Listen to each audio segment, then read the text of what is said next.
Au Salon international de l'agriculture et des ressources animales, il y a ceux qui vendent et ceux qui veulent sauver l'environnement, comme c'est le cas de Hilfhorn Foundation. Présente au Sahara, cette fondation partage son expérience sur les nouvelles techniques agricoles à promouvoir pour préserver la nature comme l'agriculture durable, l'agroforesterie, l'agriculture générative ou encore le reboisement et l'utilisation du monitoring satellitaire. Cet engagement pour l'environnement, la responsable des projets de la Fondation l'a réitéré à nos reporters.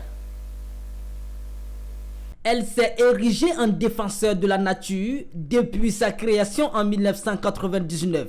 Cette mission, la Hilfhorn Foundation la défend partout comme à cette 6e édition du Sahara. Présente avec son équipe, cette fondation spécialisée dans la protection de la nature partage à cœur ouvert sa connaissance des nouvelles méthodes d'agriculture. Au nombre de celles-ci, l'agriculture durable, l'agroforesterie, l'agriculture régénérative ou encore le reboisement. Le couvert végétal, il est pratiquement inexistant.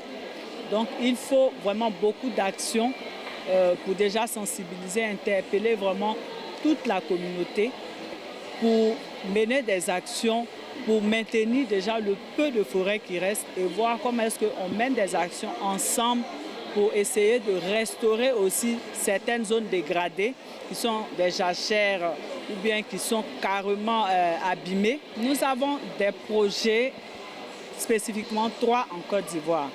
Le premier projet que je vais vous présenter, le plus ancien, c'est le projet aujourd'hui Landscape Soubré.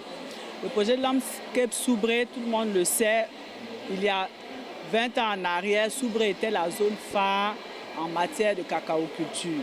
Et donc, avec les producteurs de cacao et aussi de palmier à huile, parce qu'on a un industriel du palmier à huile dans la zone de Soubré, c'est de voir comment améliorer les pratiques pour améliorer la résilience des producteurs. Donc, du point de vue économique, il faut qu'ils arrivent à développer des stratégies pour dépenser moins dans leurs exploitations, mais assurer une bonne productivité. Chercher à renouveler les vergers vieillissants avec du matériel végétal performant. Et à côté de cela, le peu de forêt qui reste, ne pas aller encore exercer de pression sur cette forêt-là. Parce que ce n'est pas la taille de la plantation qui fait le revenu. C'est la productivité qui fait le revenu. Et d'un autre côté, pour les activités, par exemple, de reboisement, là, je vais vous parler du projet Cavalli, puisque là, c'est pour le reboisement dans la forêt classée de Cavalli. Il y a beaucoup d'activités qui sont initiées avec les communautés pour produire déjà le matériel végétal qui doit être utilisé dans les plantations. Mais aussi, il y a des activités, par exemple, de surveillance, des activités de destruction qui sont assurées avec l'aide des jeunes de la communauté. Donc, nous sommes en train d'installer des modèles agroforestiers à base de palmiers et aussi pour le cocotier.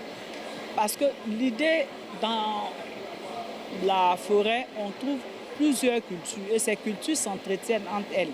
Mais aujourd'hui, avec la monoculture, on détruit systématiquement toutes les autres cultures et on plante une seule culture.